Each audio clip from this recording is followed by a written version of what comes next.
He grabbed her by the collar in front of a packed bar, loud, angry, confident nobody would stop him. Chairs scraped. The room went dead silent. Then the man in the black suit stood up, and the manager realized he'd just touched the wrong woman in the wrong place. If this story pulled you in, make sure to hit that subscribe button so you never miss what's coming next.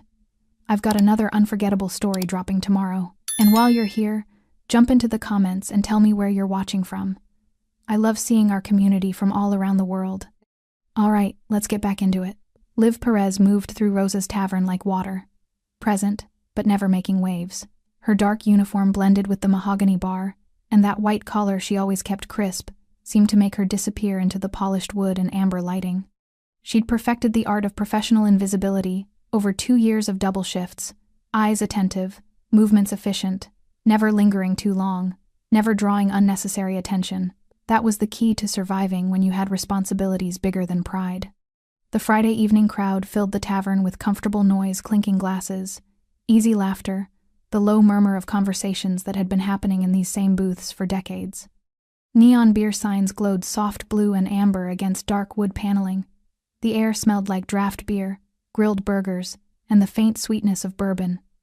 Rosa's wasn't fancy, but it was steady, reliable. The kind of place where regulars knew each other's names and tipped in cash. Liv knew every corner of this room. She knew Mr. Patterson always ordered his whiskey neat at exactly 6:47 p.m. She knew the couple in booth 3 celebrated their anniversary here every month. She knew which tables tipped 20% and which ones barely left 5. And she knew Killian Waters.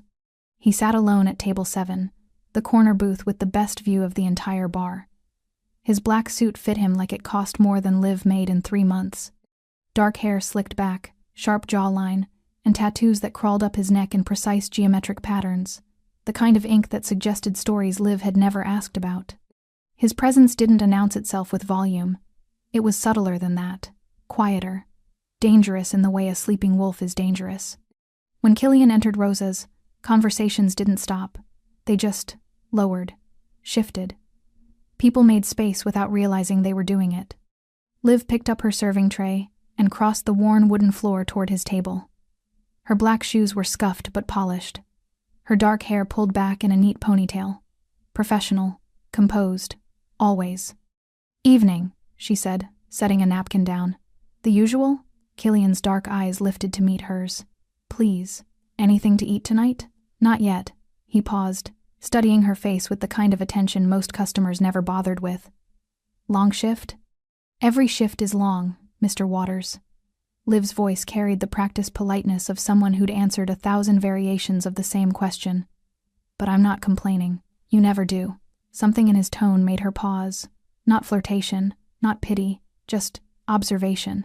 The kind that made her feel seen in a way that was both uncomfortable and strangely reassuring. Before she could respond, a sharp voice cut through the ambient noise. "Perez." Liv's shoulders tensed imperceptibly. She didn't turn immediately. Didn't need to. She'd learned to recognize authority by the way it demanded attention. Jack Jonas stood near the bar, arms crossed over his black polo shirt, his expression carved from stone and irritation. He was broad-shouldered, built like someone who'd played college football, and never quite let go of that identity. His dark hair was cropped military short, and his jaw carried the permanent set of someone constantly proving something. He'd been the new manager for exactly 3 days. 3 days of new rules, new expectations, new ways to remind everyone that Rosa's wasn't a family anymore. It was a business, and he was running it. "I need to speak with you," Jack said, his voice pitched just loud enough to carry across nearby tables. "Now." Liv glanced at Killian briefly, an apology in her eyes, then set her tray on the bar and walked toward Jack. She kept her expression neutral. Her hands relaxed at her sides. Years of customer service had taught her that body language mattered more than words. "Yes, Mr. Jonas?" Jack's eyes flicked toward table 7, then back to her. "How long were you talking to that customer?" "I was taking his order, sir. Same as I do every night." "Looked like more than that to me." Jack stepped closer, lowering his voice to something meant only for her ears, except his volume control was terrible, and half the bar could still hear him. "We've talked about this. Twice. No personal conversations with customers. No lingering. You take orders, you deliver them, you move on. Are we clear?" Liv's jaw tightened almost imperceptibly. Crystal clear, sir. I don't think you are. Jack's expression hardened. Because this is the third time I've had to remind you. Maybe you think the rules don't apply to you. Maybe you think because you've been here longer than me, you get special treatment. That's not... I'm not finished. Jack's voice rose again, and now the entire bar was listening. Customers at nearby tables exchanged glances. The bartender, Tommy, froze mid-pour. Even the music from the jukebox seemed quieter. You're here to work, Perez, not to chat, not to make friends, not to waste time. You're here to do your job. Liv's breathing stayed controlled. Her hands remained still. But inside, something cold settled in her chest, the familiar weight of humiliation delivered publicly, of boundaries crossed in the name of authority. I understand, Mr. Jonas. Her voice was quiet, respectful. Everything 2 years of survival had taught her to be. Do you? Jack stepped even closer now, invading the professional distance that should exist between a manager and his staff. His eyes narrowed. Because I'm starting to think words aren't enough with you. That's when his hand shot out. His fingers grabbed the front of Liv's uniform, twisting the fabric as he shoved her backward. Her spine hit the wooden pillar behind the bar with a solid thud, not brutal, but unmistakably aggressive. Public. Meant to be witnessed. Do you understand me now? Jack snarled, his face inches from hers. The entire tavern went silent. Liv's brown eyes stayed locked on his. Her expression didn't crumble, didn't plead, but her hands, pressed flat against the pillar, trembled with the effort of staying calm. Somewhere behind Jack, a chair scraped against the floor. Slowly, deliberately, the sound cut through the silence like a blade. Killian Waters stood up. Liv Perez had learned control the hard way, not through books or therapy or well-meaning advice from people who'd never missed a meal. She'd learned it at 17, standing in a hospital hallway at 2 a.m., listening to a doctor explain that car accidents don't care about good people or bad timing, or little brothers who still needed their sister. She'd learned it when the social worker asked if there was anyone else, any other family, any other option besides a 12-year-old boy going into the system, while his 18-year-old sister figured out how to become a parent overnight. There wasn't, so Liv became one. That was 5 years ago. 5 years of double shifts and skipped meals, and learning that pride was a luxury she couldn't afford. 5 years of watching her little brother, Tommy named after their grandfather, not the bartender, grow from a scared kid into a young man who still needed groceries and school supplies and someone to sign permission slips. The apartment they shared was small. Third-floor walk-up in a building that had seen better decades. The heat worked inconsistently. The neighbors were loud, but the rent was manageable, and the landlord didn't ask questions when Liv paid in cash every month, exactly on time. This morning had started like every other. Liv woke at 5:30 a.m. to her phone alarm, the generic one, because she'd learned that sentimental ringtones made it harder to wake up. She showered quickly, dressed in the dark so she wouldn't wake Tommy, and made breakfast for both of them. Scrambled eggs, toast, orange juice that was on sale last week. Tommy shuffled into the kitchen at 6:15, his dark hair sticking up in 3 different directions, still wearing the basketball shorts he'd slept in. At 17, he was already taller than Liv by 4 inches, all long limbs and teenage metabolism. He looked so much like their father it hurt sometimes. "Morning," he mumbled, dropping into the chair across from her. "Morning." Liv slid a plate in front of him. "You have that chemistry test today, right?" "Yeah." Tommy shoveled eggs into his mouth like he hadn't eaten in days. "Studied last night." "I know. I heard you." She'd heard him pacing in his room, muttering formulas to himself, the same way she used to before her own exams back when college was still something she thought she'd have time for. Tommy glanced at her, guilt flickering across his face. "Sorry. Was I too loud?" "No." Liv smiled, the real kind she saved for him. "You're fine. I'm just glad you're taking it seriously. You sound like a mom." "Yeah, well." Liv picked up her own plate, barely touched. Her appetite had been inconsistent lately. Too much stress, not enough sleep. Someone has to. The joke fell flat. It usually did, because it wasn't really a joke, and they both knew it. Tommy set his fork down, his expression shifting into that careful seriousness that made him look older than 17. "Liv, you okay?" "I'm fine. You've been picking up extra shifts again. Tips are good right now." She stood, carrying her plate to the sink. "Tourist season. It's January." "Business travelers, then." Liv rinsed the dishes, her hands moving through the familiar motions. "Don't worry about it, Tommy. I've got it handled." He didn't look convinced. But he also didn't push. They'd learned early that pushing each other only led to fights neither of them could afford emotionally or otherwise. Liv left for work at 7 a.m. Tommy left for school at 7:30. The same routine they'd perfected over 5 years of making it work. Except lately, making it work felt harder. The rent had gone up last month. Tommy needed new shoes. His current ones had a hole in the sole he kept trying to hide. The electricity bill had spiked because winter meant the ancient radiator worked even less than usual, and the space heaters worked overtime. Her phone screen was cracked, her car needed an oil change she kept delaying, and her last trip to the dentist had revealed 2 cavities she couldn't afford to fill yet. None of it was catastrophic, but all of it added up. That's what people who'd never been poor didn't understand. It wasn't the big emergencies that broke you. It was the slow accumulation of small ones. The constant mental math. The decision between fixing the car now or paying the electric bill on time. The choice between buying groceries or replacing worn-out work shoes. Liv was good at the math. She'd been doing it for 5 years. But lately, the numbers weren't adding up the way they used to, which was why she couldn't afford to lose her job at Rosa's Tavern. She'd arrived at the bar at 10 a.m. for the lunch shift, worked through the afternoon lull, and stayed for the evening rush. 8 hours on her feet. 9 if you counted the 30-minute break she'd spent helping Tommy with his math homework over FaceTime. Her feet ached, her lower back throbbed, but she smiled at customers, refilled drinks, cleared tables, and pocketed tips with the same professional efficiency she'd perfected over 2 years. She liked Rosa's, liked the regulars who remembered her name, liked Tommy the bartender, who covered for her when she needed to take a call from Tommy's school, liked the predictability of it, the way she could walk in and know exactly what needed to be done. And then Jack Jonas had arrived. 3 days ago, the owner had called a staff meeting. Short notice. Everyone required to attend. New management, the owner had announced, gesturing to the man standing beside him. Jack Jonas. He's going to be running day-to-day operations from now on. Listen to him like you'd listen to me. Jack had nodded, his arms crossed, his expression unreadable. Thanks for the opportunity. I'm looking forward to working with all of you. The words were polite, professional, but his eyes told a different story. Liv had recognized that look. She'd seen it before in managers who viewed staff as problems to be solved rather than people to be led.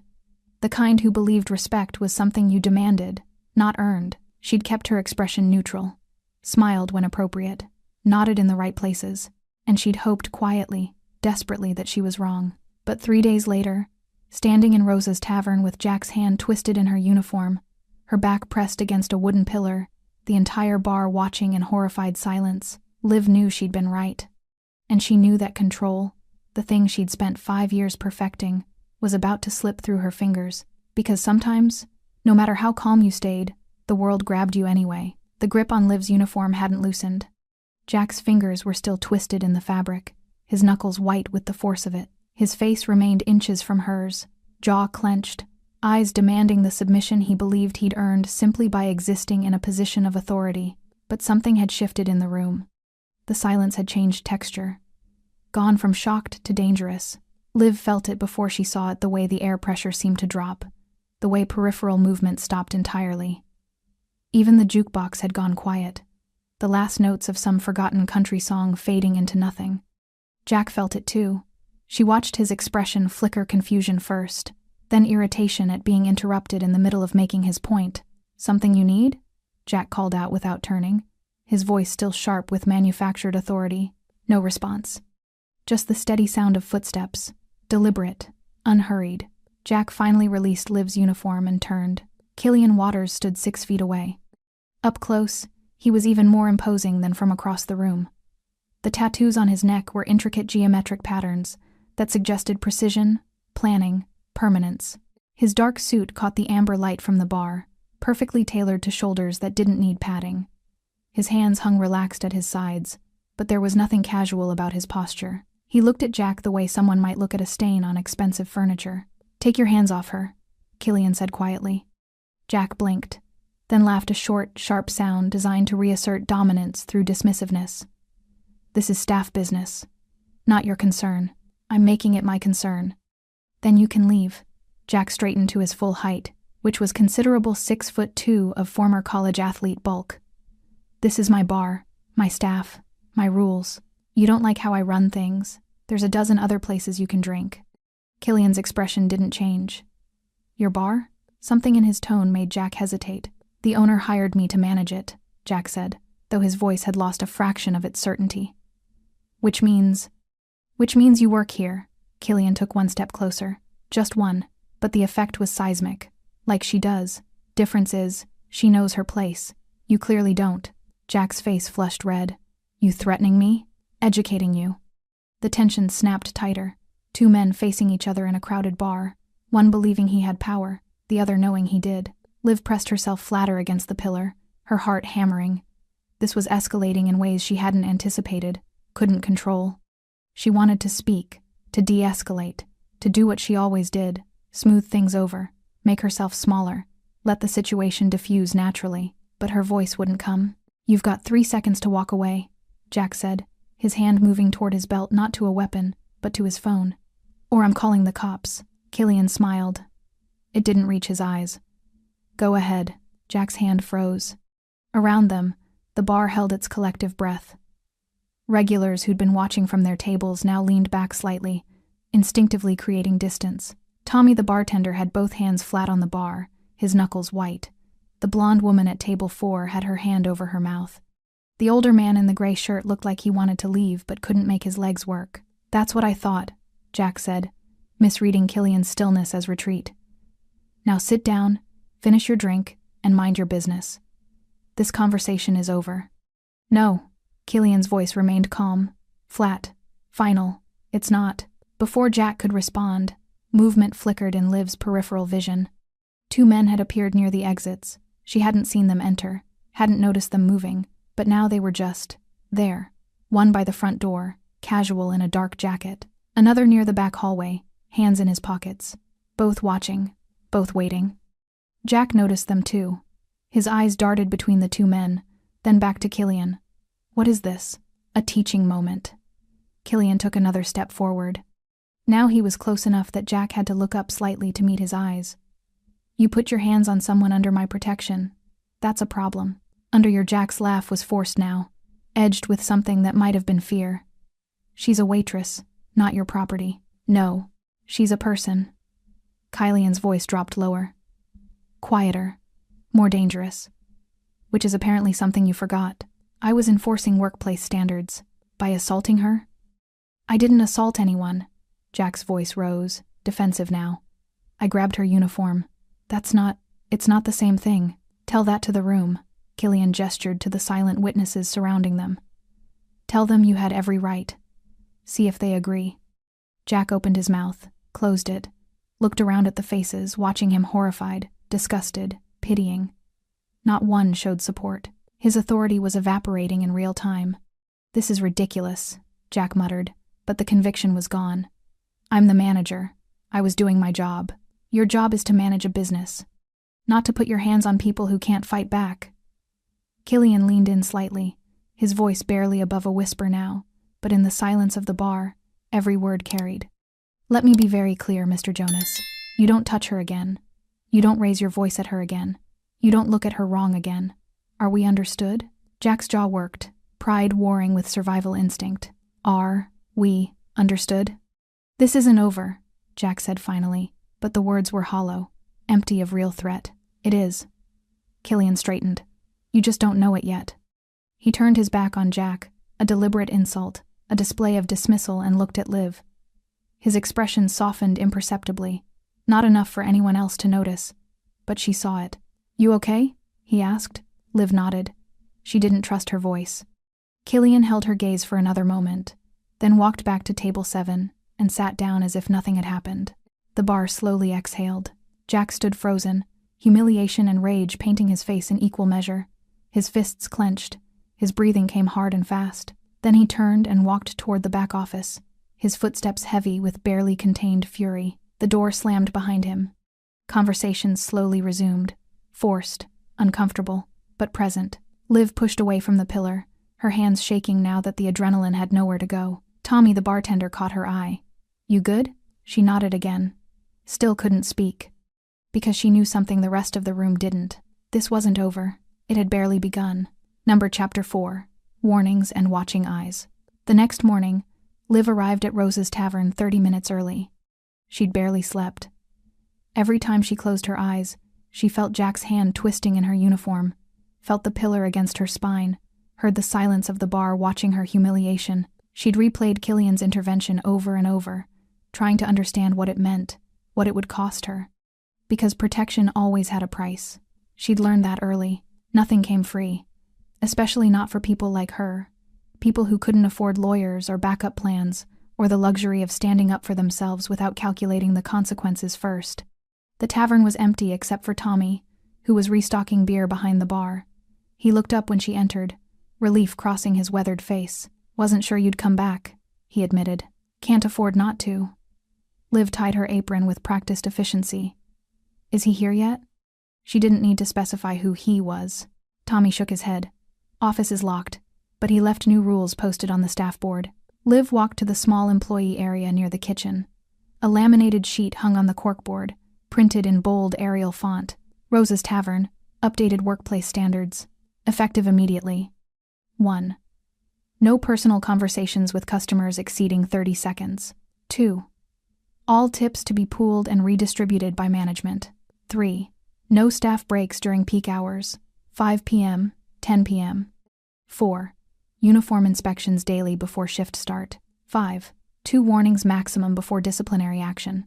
Compliance is mandatory, no exceptions. Management. Liv read it twice. Each line felt like a hand tightening around her throat. The tip pooling was the worst. Tips were how she made rent. Her base pay barely covered groceries. Jack knew that. Every server knew that. This wasn't about fairness or teamwork, it was about control. About reminding them who held power. "He can't do this," said Maria, the other day shift waitress, appearing beside Liv with her jacket still on. She was older, mid-40s, with 2 kids and a mortgage. "The tips? That's illegal in this state." "Is it?" Liv asked quietly. "I think so." Maria's certainty wavered. "Maybe. I don't know.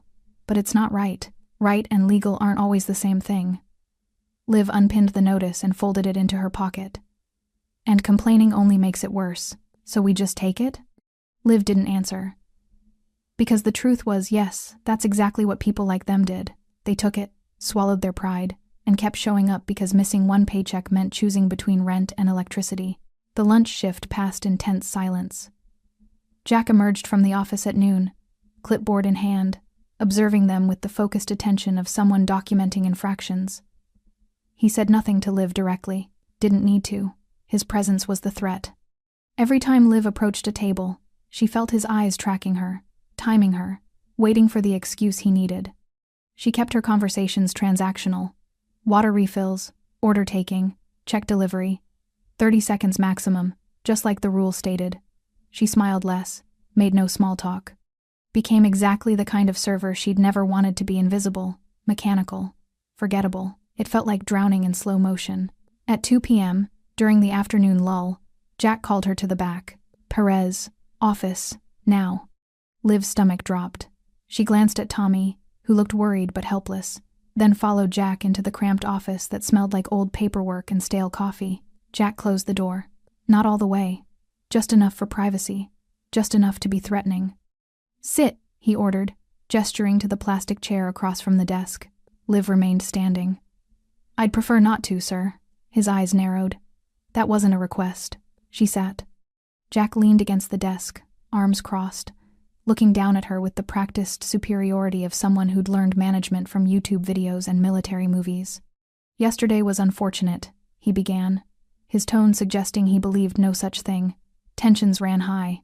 Things got out of hand. Liv said nothing. "But we're professionals here, so I'm willing to move past it provided we establish some clear boundaries going forward." "Boundaries," Liv repeated carefully. "That customer, the one in the suit." Jack's jaw tightened saying it. "Killian Waters, you're not to speak with him anymore." Liv's hands gripped the edge of her chair. "He's a regular customer. I serve him like I serve everyone else." "Not anymore. Someone else can take his table. Mr. Jonas, this isn't negotiable." Jack pushed off the desk, pacing the small space. "I don't know what kind of arrangement you have with him, and frankly I don't care. But it stops. Today. He makes trouble, and I won't tolerate staff who attract trouble. The accusation hung in the air, ugly, deliberate, designed to make her feel dirty. "There's no arrangement," Liv said quietly, her voice shaking despite her best efforts. "I take his order, that's all. Then it should be easy to let someone else do it. And if he requests my section? Then you politely inform him that's not possible and suggest he sit elsewhere." Jack stopped pacing and leaned down, his face too close to hers. "Am I being clear enough, Perez? Or do I need to use smaller words?" The insult landed like a slap. Liv stood, needing distance, needing air. "Crystal clear, sir." "Good." Jack straightened, satisfied. "Now get back to work. And Perez, consider this your second warning. One more, and we're done." She left the office with her dignity barely intact. The rest of the shift passed in a blur. Liv moved mechanically, taking orders, delivering food, clearing tables. She avoided table 7 entirely, even though it remained empty all afternoon. Killian didn't come in for lunch. By 5 p.m., the evening crowd started arriving. The tavern filled with familiar faces and comfortable noise. Liv found herself scanning the entrance obsessively, torn between hoping Killian would appear and praying he wouldn't, because if he sat in her section again, she'd have to refuse him. And if she refused him, Jack would know she'd complied. And if she complied, she'd be admitting that Jack's intimidation worked. At 6:47 p.m., the door opened. Killian Waters walked in. He wore the same black suit, the same measured confidence. His eyes found Liv immediately, a brief acknowledgement, nothing more. Then he walked to table 7 and sat down. Liv's heart hammered. Across the bar, Jack emerged from the office, clipboard in hand. His eyes locked on table 7, then on Liv. Waiting. Testing. Maria leaned over. "Want me to take him?" It would be so easy. Just let someone else serve him. Follow the rule. Keep her job. Survive another day. But something in Liv refused to bend. Maybe it was pride. Maybe it was principle. Maybe it was just exhaustion at being pushed around by men who mistook cruelty for leadership. "No," Liv said quietly. "He's my table." She picked up her notepad and crossed the floor. Jack's expression darkened. When Liv reached table 7, Killian looked up.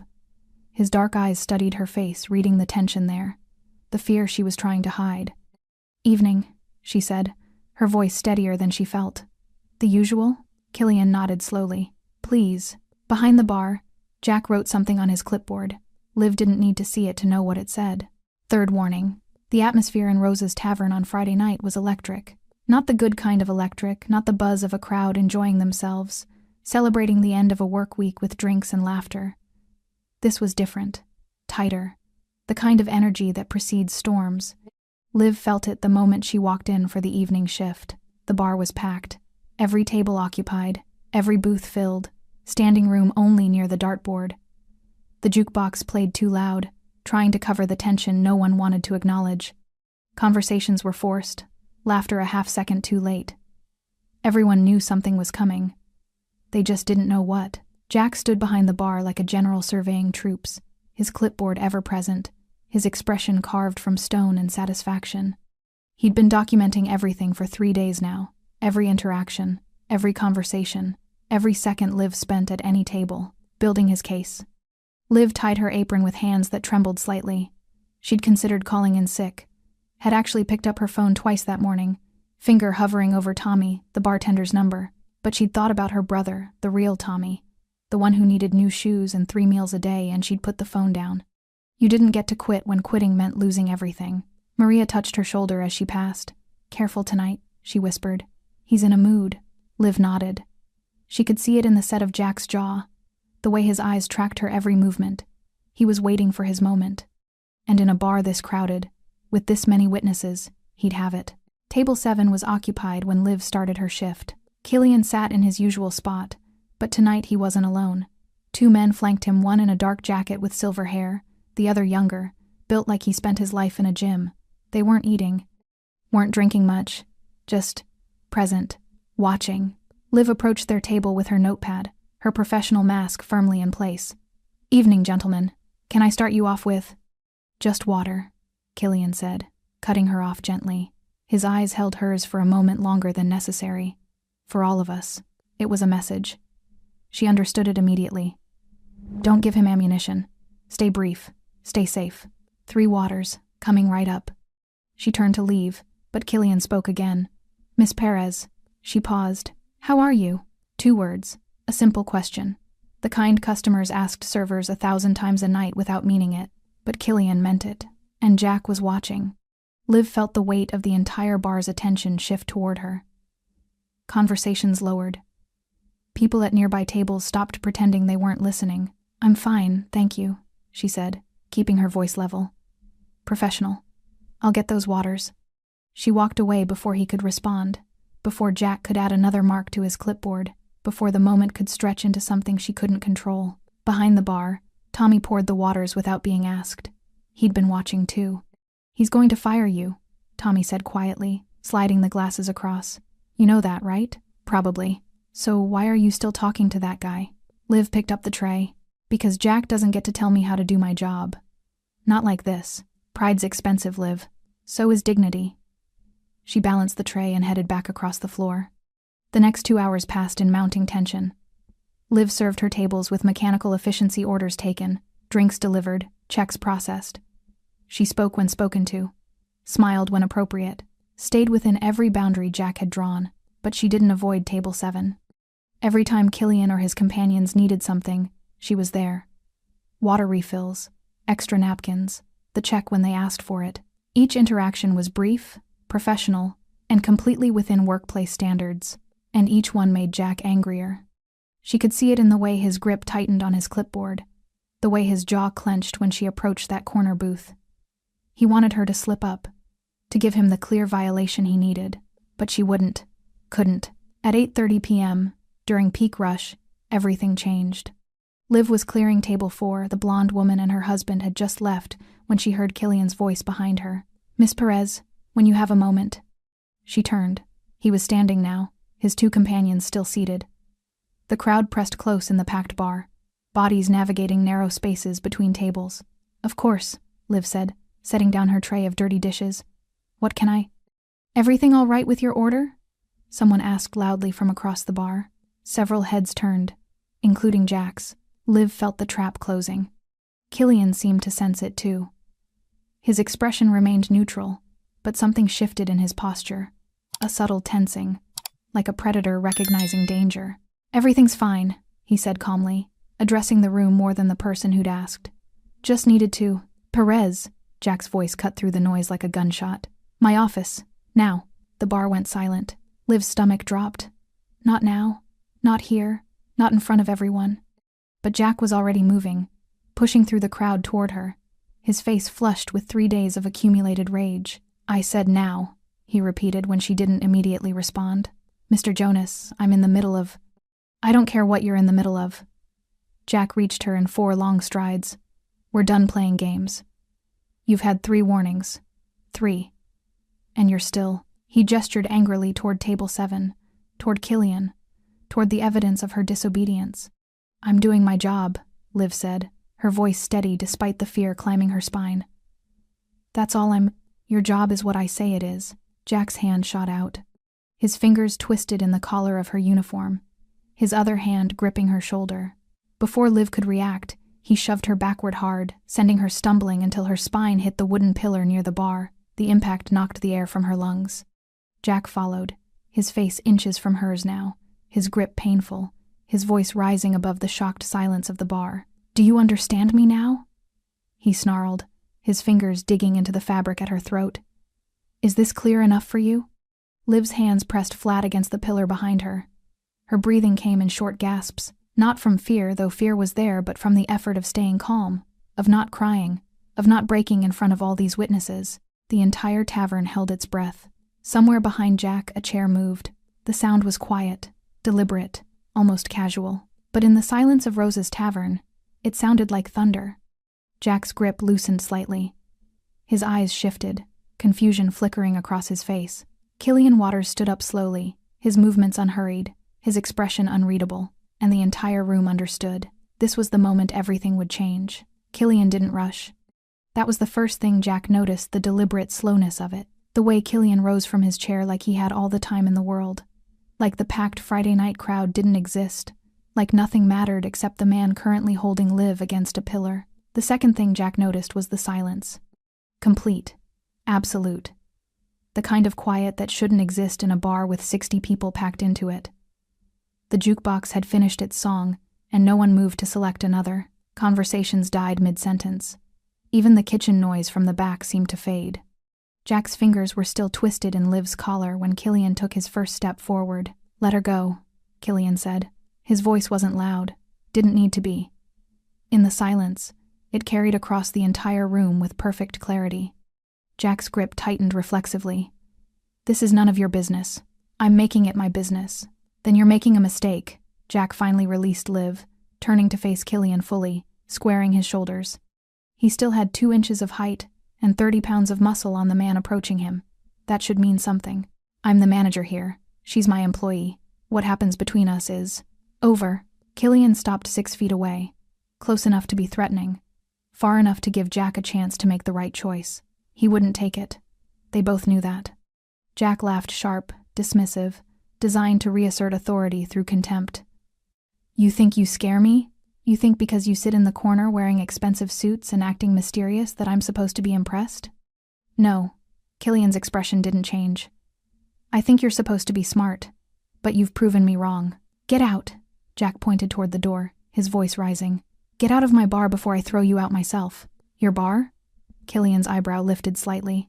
Interesting claim. Something in his tone made Jack hesitate, made the confidence in his voice waver just enough to be noticeable. "I manage it," Jack corrected, though his certainty was cracking. "Which means I decide who stays and who goes. And you. Touch her again." Killian interrupted quietly. "And what happens next won't be a conversation."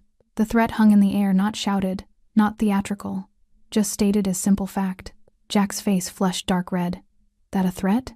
A promise?" "Yeah?" Jack took a step forward, closing the distance, putting himself in Killian's space the way he'd done to Liv. Intimidation through physicality, dominance through size. "You want to make this physical? You really want to go there in front of all these witnesses?" Killian smiled. It was the most terrifying expression Liv had ever seen, not because it was cruel, but because it was genuine. Like Jack had just told an excellent joke. "Witnesses," Killian repeated. "Is that what you think they are? What else would they?" That's when Liv noticed the changes happening around the room. The 2 men who'd been sitting with Killian had risen from table 7. They weren't approaching, weren't threatening, just standing, positioned between the crowd and the confrontation. Near the front entrance, a man in a dark jacket had appeared. Liv hadn't seen him enter, didn't remember seeing him in the bar at all, but now he stood by the door, hands in his pockets, expression neutral. Another man near the back hallway, another by the kitchen entrance. All watching Jack with the same patient attention, all waiting. Jack saw them too. His eyes darted between the stationed figures, confusion shifting to something that might have been fear. "What is this?" he demanded, his voice cracking slightly. "Education," Killian said simply. "Something you should have gotten before you put your hands on people." "I didn't. She's just a waitress." The temperature in the room dropped 10 degrees. Killian took 1 step closer. Just 1. But the effect was seismic. "Say that again," he said softly. "Please." Jack's mouth opened, closed. His bravado was evaporating in real time, replaced by the dawning realization that he'd miscalculated something fundamental. "She's a person," Killian continued, his voice still quiet, still calm. "She has a name, a life, responsibilities you know nothing about, and you put your hands on her not once, but twice because you thought your title gave you permission. I was enforcing workplace. You were committing assault." Killian's eyes were black ice. "In front of 60 witnesses who will all remember what they saw here tonight." Jack looked around desperately, seeking support, finding none. Every face in the bar showed some variation of the same expression. Horror, disgust, pity for Liv. None for him. "This is insane," Jack muttered. "You can't just who do you think you are?" Killian didn't answer immediately. Instead, he glanced toward the bar, where Tommy stood frozen, dish towel in hand. "Tommy," Killian said conversationally. "You've worked here how long?" Tommy's voice came out rough. 15 years. "Good man. Reliable. The owner trusts you, doesn't he?" Yes, sir." "Call him." Killian's attention returned to Jack. "Tell him to come down here. Now. There's something he needs to see." Jack's face went pale. "You can't. He hired me. To manage his business, not to assault his staff." Killian took another step forward. Now he was close enough that Jack had to look up slightly to meet his eyes. You have 3 seconds to apologize to Miss Perez. Sincerely. On your knees. Then you're going to walk out that door and never come back. I'm not apologizing to. Killian nodded once. Everything happened so fast Liv almost missed it. 2 of Killian's men moved in from opposite sides. Before Jack could react, they had his arms pinned behind him. A third kicked the back of his knee, not hard, just enough to buckle his leg. Jack went down heavily, his kneecap cracking against the wooden floor. He tried to struggle, but the grip on his arms was absolute. "Let me go!" Jack shouted, panic replacing anger now. "You can't, this is assault, I'll call the cops." "Please do." Killian knelt beside him, his voice still conversational. "Explain to them how you grabbed a woman half your size and slammed her into a pillar because she spoke to a customer. I'm sure they'll be very sympathetic." Jack's breathing came in ragged gasps. Sweat beaded on his forehead. Killian's expression hardened. "You don't touch my people. Ever. Do you understand?" "Your people?" Jack spat. "She's not." The grip on his arms tightened. Jack gasped in pain. "Do you understand?" "Yes." Jack's voice broke. "Yes, I understand." "Good." Killian stood, brushing invisible dust from his suit. He looked toward the bar. "Tommy, has the owner arrived yet?" "On his way," Tommy confirmed, phone still pressed to his ear. Killian nodded, then finally looked at Liv. She was still pressed against the pillar, her hands trembling, her eyes wide with shock. "You okay?" he asked gently. Liv managed a small nod. "That's all that matters," Killian said. Then he walked calmly back to table 7 and sat down. Jack remained on his knees on the wooden floor, held in place by 2 men whose grips hadn't loosened, despite his compliance. His face was flushed, humiliation mixing with rage, mixing with fear in equal, ugly measure. The bar remained frozen, 60 people bearing witness to a moment they'd replay in their minds for years. Some would remember it as justice, others as violence. All would remember it as the night they understood that Rose's Tavern existed under rules they'd never quite noticed before. Liv pushed away from the pillar, her legs unsteady but holding. She wrapped her arms around herself not from cold, but from the bone-deep shock that followed adrenaline. Her uniform collar was stretched where Jack had grabbed it. She could still feel the phantom pressure of his fingers. The front door opened. Robert Chen, the owner of Rose's Tavern, stepped inside. He was 63, gray-haired, dressed in the casual slacks and polo shirt of a man who'd been called away from a quiet Friday evening at home. His expression was confused as he entered until he saw Jack on the floor, the positioned men throughout his establishment, and Liv standing shell-shocked by the bar. His confusion transformed into something colder. "What happened here?" Robert's voice carried the authority of ownership. Real authority, earned through decades, not demanded through intimidation. Tommy stepped forward. "Mr. Chen," Jack grabbed Liv, shoved her against the pillar, in front of everyone. Robert's eyes found Liv. "That true?" She nodded, not trusting her voice yet. Robert's jaw tightened. He looked at Jack, still restrained on the floor. "Let him up." The 2 men glanced at Killian, who gave an almost imperceptible nod. They released Jack's arms and stepped back. Jack scrambled to his feet, rubbing his wrists, his breathing ragged. "Robert, Mr. Chen, this isn't what it looks like. I was enforcing workplace standards." She was disobeying direct orders, talking to customers when I specifically told her not to. "So you put your hands on her?" "I was trying to get her attention. She wasn't listening." "So you assaulted her?" The word hung in the air like an accusation and a verdict simultaneously. Jack's mouth opened and closed. "It wasn't I didn't assault anyone. I grabbed her uniform. That's different. That's assault." Robert's voice was flat. "Final. In my establishment, in front of my customers, against one of the best employees I've ever had." "She was breaking the rules!" Jack's voice rose desperately. "Multiple times. I gave her 3 warnings, documented warnings, and she continued to disobey. What was I supposed to do?" "Fire her." Robert's response was immediate. "Write her up. Suspend her. Any of a dozen things that don't involve putting your goddamn hands on her." Jack looked around wildly, seeking support, finding none. "You hired me to manage this place, to enforce discipline, to maintain standards. I hired you to run a bar, not a prison." Robert moved closer, his anger barely controlled. "I hired you because your resume said you had experience, not because I wanted someone who thinks intimidation is leadership." I was trying to help your business. Jack's desperation was fully visible now. These people were running wild. No rules, no consequences. Chatting with customers instead of working, wasting time. Building relationships, Robert interrupted. That's how this business works, Jack. Regulars come here because they know the staff, because Liv remembers their orders, because Tommy asks about their kids. That's not wasting time, that's the entire business model. Jack's face contorted. So she gets to do whatever she wants? Break whatever rules she wants? Because she's been here longer? The only rule she broke, Killian said from table 7, his voice cutting through the argument like a blade, was refusing to accept abuse from someone who confused authority with power.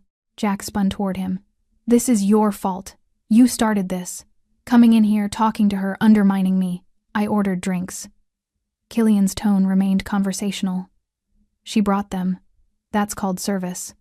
What you did is called something else entirely. You think you run this place? Jack's voice cracked. You think because you sit in your corner booth acting tough, that you have any say in how I manage my staff? Killian stood, slowly, with the same unhurried deliberation that had preceded everything else. I don't think anything, he said quietly.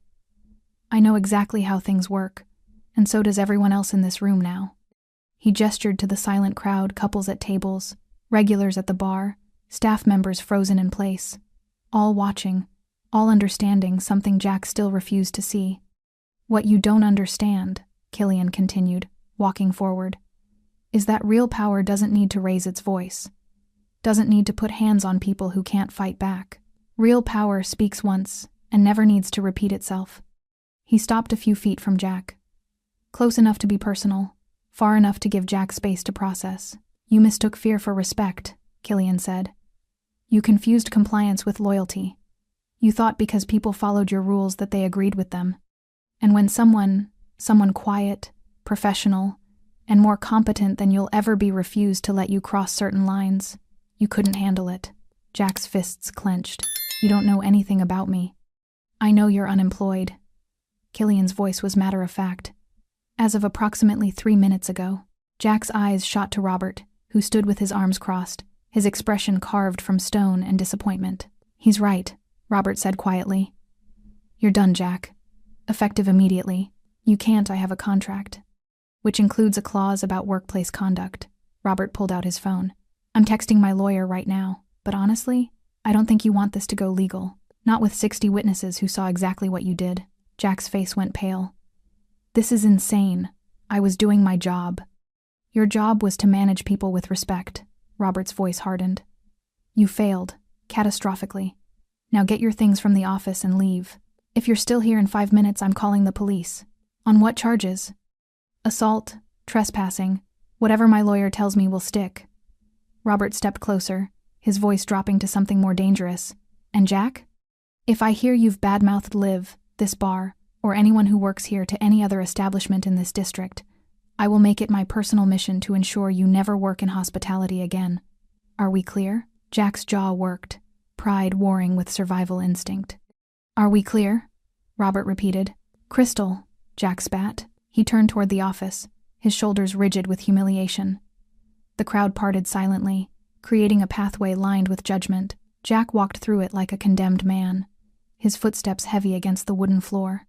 The office door opened, slammed shut. 2 minutes later, it opened again. Jack emerged with his jacket and nothing else, his face a mask of barely controlled rage. He walked toward the exit, refusing to look at anyone. When he reached the door, he paused, turned. His eyes found Liv one last time. Hope he's worth it, Jack said, venom in every syllable. Then he left. The door closed behind him with a soft click that sounded like an ending.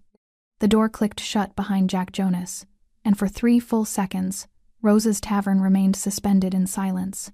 Then someone coughed. A glass clinked. The spell broke. Conversation resumed, not loud, not comfortable, but present. Gradually, like blood returning to a limb that had fallen asleep, people turned back to their tables, their drinks, their companions. But the energy had changed. The entire room had witnessed something that would alter how they saw this place, these people, this ordinary Friday night. Liv remained by the pillar, her arms still wrapped around herself. Her hands had stopped shaking, but her breathing hadn't quite steadied. The adrenaline was fading now, leaving exhaustion in its wake, the bone-deep kind that came from holding yourself together when everything inside wanted to collapse. Robert Chen approached her slowly, his expression soft with concern. "Liv," he said quietly, "I'm sorry." She blinked at him. "You're sorry? I hired him. I should have vetted him better. Should have noticed the warning signs sooner." Robert's voice carried genuine regret. "This never should have happened. Not here. Not to you." Liv shook her head slightly. "You didn't know." "I should have." Robert glanced around the bar at his staff, his customers, his life's work. "This place is supposed to be safe. For everyone. And I let someone in who made it dangerous." "Mr. Chen, you're getting a raise," Robert interrupted. "Effective immediately. 20%. And Jack's tip pooling nonsense is gone as of right now. Your tips are yours. Always have been. Always will be." Liv's throat tightened. She nodded, not trusting her voice. Robert squeezed her shoulder gently, the touch of a father, not a manager, then turned to address the room. "Everyone," he called out, his voice carrying across the tavern. "Drinks are on the house for the next hour. Food too. And I apologize for what you witnessed tonight. That's not who we are. That's not what Rose's Tavern stands for." A few people nodded. Someone said, "Thank you." The tension eased another degree. Robert looked at Tommy behind the bar. "Make sure everyone's taken care of." "Yes, sir." Then Robert crossed the floor to table 7. Liv watched from her position by the pillar as the owner of Rose's Tavern stood before Killian Waters, the man who'd just orchestrated the removal of his manager, using methods that existed somewhere in the gray space between protection and violence. "Mr. Waters," Robert said. Killian looked up from his seat, his expression neutral. "Mr. Chen, I don't know who you are." "Not really." Robert's voice was quiet, meant only for their table. "I don't know what you do, or why you have the kind of resources you clearly have, and honestly, I'm not sure I want to know." Killian said nothing, just waited. "But what you did tonight?" Robert paused, choosing his words carefully. "It probably saved Liv from something worse. Maybe saved other people Jack would have hurt down the line. So I'm saying thank you, even if I'm not entirely comfortable with how it happened." "The how doesn't matter," Killian replied quietly. "What matters is that she's safe."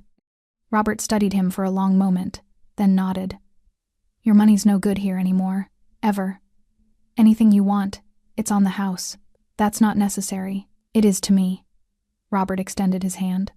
Killian shook it, a brief, firm grip that sealed an understanding between two men who operated in very different worlds but recognized honor when they saw it. Robert returned to the bar, leaving Killian and his companions alone. Maria appeared at Liv's elbow, her eyes red-rimmed. "I should have said something. When he grabbed you the first time, I should have." "You couldn't have changed anything," Liv said quietly. "I could have stood with you, instead of being scared." Maria's voice broke slightly. "I'm so sorry, Liv." Liv pulled her into a hug, brief, tight, necessary. When they separated, Maria wiped her eyes and went back to her tables. Tommy approached next, carrying a glass of water he pressed into Liv's hand. "Drink," he ordered gently. She obeyed, the cold water grounding her back in her body. "You should go home," Tommy said. "I'll cover your section. I'm fine." "You're not, and that's okay." Tommy's weathered face showed concern etched from years of watching people. "Go home, hug your brother, get some sleep. This place will still be here tomorrow." Liv wanted to argue, wanted to prove she was strong enough to finish her shift, to not let what happened break her routine. But the truth was, she couldn't. Not tonight. Not with her hands still trembling and Jack's grip still phantom present on her collar. "Okay," she whispered. She untied her apron with shaking fingers, folded it carefully, muscle memory from 2 years of closing shifts, and set it on the bar. Then she walked toward the exit, trying to ignore the eyes that followed her, the whispers of sympathy and curiosity that trailed in her wake. She was almost to the door when Killian's voice stopped her. "Miss Perez." Liv turned. He'd risen from his seat and crossed half the distance between them. Up close, in the amber light of the bar, his tattoos seemed more intricate patterns that suggested precision, permanence, protection. "Are you okay?" he asked. The question was simple, direct, the same one he'd asked before. But this time, Liv couldn't just nod and move on. "I don't know," she admitted. "I think so. Maybe. I just—" She stopped, unsure how to articulate the chaos inside her. "You don't have to explain." Killian's voice was gentle in a way that surprised her. What happened tonight shouldn't have happened. And I'm sorry you had to experience it. You stopped it. I should have stopped it sooner. Liv shook her head. You couldn't have known. Not until tonight. I knew he was watching you too closely. Knew something was wrong. Killian's expression darkened slightly. I should have acted on that. Why? The question escaped before Liv could stop it. Why do you care? I'm nobody. Just a waitress who takes your order. Killian's eyes held hers, dark, serious, completely focused. You're not nobody, he said quietly. You're someone who shows up every day, works harder than anyone else in this room, and treats people with respect even when they don't deserve it. You're someone who takes care of her family without complaint. Someone who didn't break even when someone tried very hard to break you. Liv's breath caught. How do you know about my brother? I pay attention. Killian's expression softened imperceptibly. And people who work as hard as you do usually have a reason. Tears pricked Liv's eyes, not from fear or pain, but from being seen. Really seen. Not as invisible labor or a problem to be managed, but as a person whose life mattered. Thank you, she whispered, for everything. Killian nodded once. Get home safe. And Miss Perez? Yes? If anyone bothers you, anyone at all, you tell me. Understood? It wasn't a request. It was a promise wrapped in protection, wrapped in something that felt almost like care. Liv nodded. Then she left Rose's tavern, stepping out into the cool January night, leaving behind the bar that had almost broken her, and the man who'd reminded everyone in that room what real power looked like. She pulled out her phone as she walked to her car, her fingers finding her brother's number. He answered on the second ring. Liv? You okay? You're calling early. I'm fine, she said, and for the first time that night, she almost believed it. I'm coming home. Everything's going to be okay. She didn't know if that was true. But standing under the streetlights, breathing the cold air, feeling the weight of the evening finally beginning to lift, she needed to believe it. So she did. By Saturday morning, Jack Jonas understood exactly how badly he'd miscalculated. He'd spent Friday night in his apartment, rage drinking cheap beer, and rehearsing the story he'd tell other bars when they called for references. He'd been wrongfully terminated, assaulted by customers, undermined by staff. The owner had no backbone. It wasn't his fault. By Saturday afternoon, that story was already dead. His phone buzzed with a text from Mitchell's Pub, a sports bar, 3 blocks from Rose's, where he'd applied 2 weeks ago as backup. They'd been interested, had said they'd call him after his trial period at Rose's ended. We've decided to go in a different direction. Good luck. No explanation, no interview, just rejection. Jack stared at the message, confusion giving way to unease. He opened his email. 2 more rejections from places he'd applied to over the past month. Both had come through in the last hour. He called Mitchell's directly. Hey, this is Jack Jonas. I just got your text, and I wanted to clarify. We're not interested, Mr. Jonas. The manager's voice was cold, professional, final. Can I ask why? You seemed enthusiastic when we talked last week. We received some information about your management style. It doesn't align with our workplace culture. Jack's stomach dropped. What information from who? I'm not at liberty to discuss that. Thank you for your interest. The line went dead.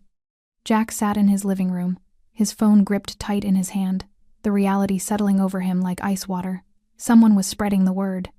Someone with reach. Someone who could make phone calls or send messages that mattered more than Jack's resume. He thought about the men stationed around Rose's tavern. The way they'd moved with precision. The way Killian Waters had orchestrated everything with barely a word. The way everyone had listened. Jack had called Killian a thug. A customer with delusions of importance. Someone who thought expensive suits made him special. But thugs didn't have the kind of network that could blacklist someone from every bar in a 3-mile radius by Saturday afternoon. Jack grabbed his laptop and started searching. Killian Waters. The name pulled up nothing useful. No LinkedIn, no Facebook, no public records beyond the bare minimum.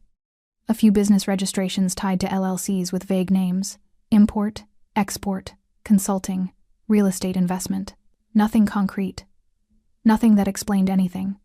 But in the comments section of a local restaurant review site, buried 3 pages deep, Jack found a single line that made his blood run cold. Great food, but be respectful to the staff. The owner has friends in low places. It wasn't about Rose's. It was about a different restaurant. But the implication was there. Friends in low places. Jack closed his laptop. He'd assaulted someone under mafia protection. The thought should have been ridiculous. This was a working-class neighborhood, not some movie about organized crime. People didn't get blacklisted for being bad managers. This was America. There were labor laws, legal protections. Except none of that mattered when the person you crossed had the kind of power that didn't show up in legal documents. Jack's phone buzzed again. Another text. This one from an unknown number. You've been given a gift, the opportunity to disappear quietly. Take it. If we hear you've spoken about Friday night to anyone, if you've badmouthed Liv Perez or Rosa's Tavern, if you've contacted any attorney about wrongful termination, the gift will be revoked. Do you understand? Jack's hands shook as he typed back. Who is this? The response came immediately. Someone who is being generous. Don't test that generosity. No threats. No explicit violence. Just the clear understanding that Jack's future depended on his silence. He thought about fighting. About going to the police. Filing a complaint. Pressing charges for assault against the men who'd restrained him. But what would he say? That he'd been fired after grabbing an employee? That customers had intervened? That the owner had sided with the staff over him? Any investigation would uncover what he'd done, would expose his 3 days of harassment, his physical aggression, his abuse of power. And beneath all that, Jack understood something more fundamental. People like Killian Waters didn't make empty threats. They made promises. Jack deleted the text thread. Then he opened his laptop again and started searching for jobs in other cities, anywhere but here. Meanwhile, at Rosa's Tavern, the Saturday lunch shift was surprisingly busy. Word had spread about Friday night, not through social media or news reports, but through the old-fashioned network of neighborhood gossip. Regulars came in specifically to check on Liv, to show support, to make sure she knew she had people on her side. Liv worked her section with the same professional efficiency as always, but something had shifted. She smiled more easily, made eye contact more confidently, laughed at jokes without that underlying tension of wondering if she'd be punished for wasting time. Robert had made good on his promise. The new manager, a woman named Patricia who'd worked in hospitality for 20 years and understood that leadership wasn't about dominance, had started that morning. She'd introduced herself to the staff individually, asked about their concerns, and spent the first hour simply observing how the tavern operated. "I'm not here to change everything," Patricia told them during the pre-shift meeting. "I'm here to support what already works. And from what I can see, you all know your jobs better than I ever could. So let's work together." It was a radical concept after 3 days of Jack Jonas. Maria had hugged Liv when she arrived for her shift. "You okay? Really?" "I think so," Liv said, and she meant it. Tommy, the bartender, had nodded approvingly when he saw her. "Good to have you back. Good to be back." Killian arrived at his usual time, sat at his usual table, and ordered his usual drink. But when Liv brought it over, he looked up at her with something that might have been concern. "How are you?" he asked. "Better," Liv answered honestly. "Thank you." He studied her face for a moment, then nodded, satisfied. "Good." "Mr. Waters." Liv hesitated, unsure how to articulate what she wanted to say. "What you did Friday. I don't know how to thank you." "You don't need to thank me." "I do, though. You didn't have to." "Yes," Killian interrupted gently. "I did. Some things aren't optional." Liv didn't fully understand what he meant, but she understood enough. "Well," she said softly, "thank you anyway." He inclined his head, a small gesture of acknowledgement. Liv returned to her other tables, her step a little lighter, and across the bar, 60 witnesses to Friday night's confrontation ate their meals and drank their drinks, and carried with them a story they'd tell for years. About the night a quiet waitress stood her ground, and the night real power reminded everyone what it looked like. Sunday morning arrived cold and clear, the kind of January day where sunlight made everything look sharper, cleaner, full of possibility. Liv woke before her alarm, which almost never happened. She lay in bed for a moment, listening to the sounds of the apartment building waking up around her footsteps above, pipes groaning, someone's muffled radio playing old salsa music. Her body ached in unfamiliar places. The adrenaline crash from Friday had left her muscles sore, her mind fuzzy. But underneath the exhaustion was something else, something she hadn't felt in a long time: relief. She got up, showered, and made breakfast. Tommy, her brother, not the bartender, emerged from his room at 8:30, yawning and stretching. "You're up early," he observed, dropping into his chair. You okay? Yeah. Liv slid eggs onto his plate. Actually, I am. Tommy studied her face with the careful attention of someone who'd spent 5 years learning to read his sister's moods. Something happened. Something did. Liv sat across from him. But it's handled now. Handled how? She considered how much to tell him. 17 was old enough to understand that the world wasn't always fair, that power structures existed beyond classrooms and job titles. But he was also still young enough to want to fix things, to get angry on her behalf in ways that wouldn't help. There was a problem at work, Liv said carefully. The new manager was difficult, but the owner took care of it. I'm getting a raise, actually. Tommy's eyes narrowed. What kind of difficult? The kind that doesn't matter anymore. Liv's voice was firm. He's gone. I'm staying. Everything's fine. Liv. Tommy. She reached across and squeezed his hand. I promise. It's handled. And I'm okay. He didn't look entirely convinced, but he nodded. Okay. But if anyone messes with you again? You'll what? Fight them? Liv smiled despite herself. You're 17, and you have a chemistry test to worry about. Not my problems. You're my sister. Your problems are my problems. The fierce protectiveness in his voice reminded Liv why she worked double shifts, why she swallowed her pride, why she'd endured 3 days of Jack Jonas's harassment before the situation exploded.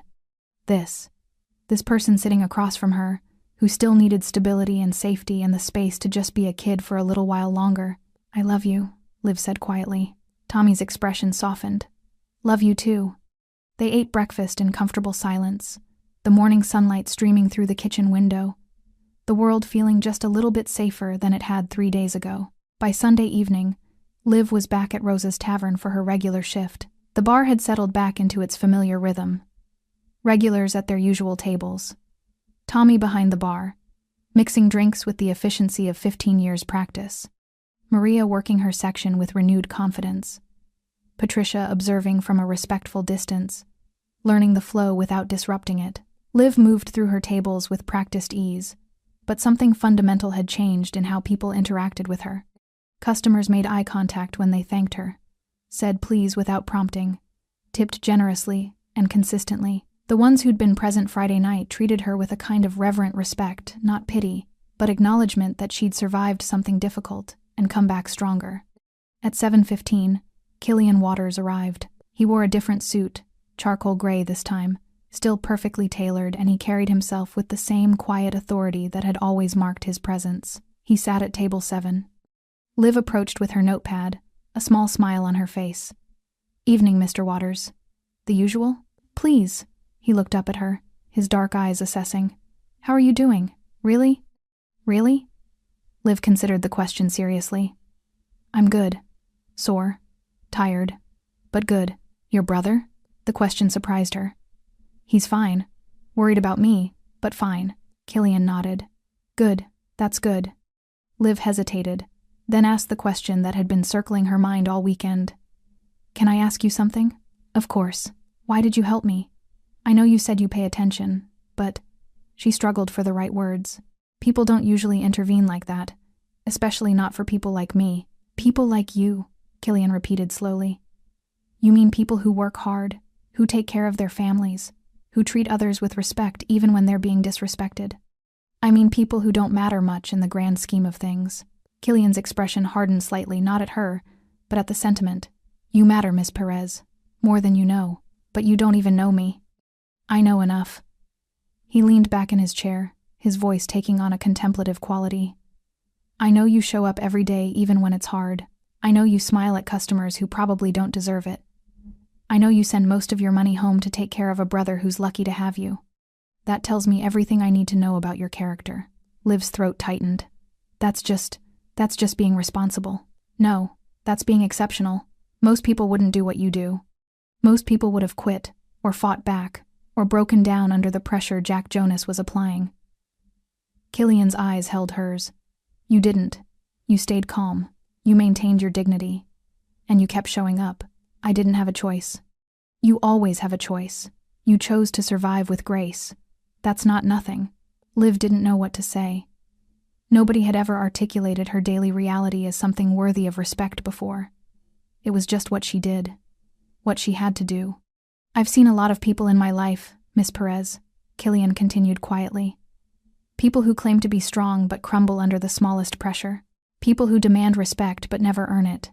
People who confuse volume with power, aggression with authority. He paused. You're not like them. You're the real thing, and people like you deserve to be protected. Protected by the Mafia? The words slipped out before Liv could stop them. Killian smiled, a genuine one this time. Is that what you think I am? I don't know what you are, Liv admitted. But I know you're not just a regular customer. No, Killian agreed. I'm not. But what I am doesn't change why I helped you. Some things are just right. Some lines shouldn't be crossed. Some people shouldn't be allowed to hurt others without consequences. He said it so simply, as if basic human decency was a revolutionary concept. Maybe, in some ways, it was. Your order, Liv said, needing to return to familiar ground. I'll get that for you. Thank you, Miss Perez. She walked back to the bar, her mind churning with everything Killian had said. Tommy caught her eye as she entered the drink order. You two have an interesting relationship, the bartender observed. We don't have a relationship, Liv corrected. I serve him drinks, that's all. Right. And he just happened to orchestrate the removal of your abusive manager out of the goodness of his heart. Liv didn't respond, because the truth was she didn't fully understand it either.